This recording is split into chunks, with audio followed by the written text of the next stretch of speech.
আজকেও আবার দুটো স্মার্টফোন রয়েছে, এক হাতে রয়েছে স্যামসাং গ্যালাক্সি A36 আর এক হাতে রয়েছে মোটোরোলা A860 Pro। আজকেও আমরা এই দুটো স্মার্টফোনের মধ্যে ক্যামেরা টেস্ট করব। প্রথমেই বলে দিই, মোটোরোলা A860 Pro তে 50 মেগাপিক্সেলের প্রাইমারি ক্যামেরা, 50 মেগাপিক্সেলের আল্ট্রা ওয়াইড অ্যাঙ্গেল লেন্স, 10 মেগাপিক্সেলের টেলিফটো সেন্সর রয়েছে আর 15 মেগাপিক্সেলের সেলফি ক্যামেরা।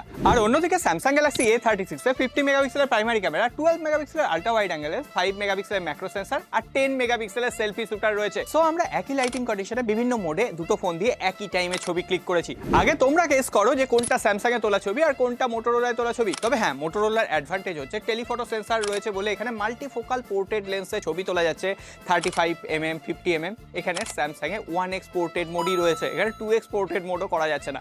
আর দুটোতেই 4K ভিডিও সাপোর্ট রয়েছে। তবে হ্যাঁ, মোটোরোলা দিয়ে আল্ট্রা ওয়াইড অ্যাঙ্গেল লেন্সেও 4K ভিডিও শুট করা যায়, সেই অপশনটাও কিন্তু স্যামসাং এ নেই। তবে হ্যাঁ, মোটোরোলার ছবিগুলো একটু কালার বুস্ট হচ্ছে, ফলে সোশ্যাল মিডিয়া রেডি বেশি লাগছে।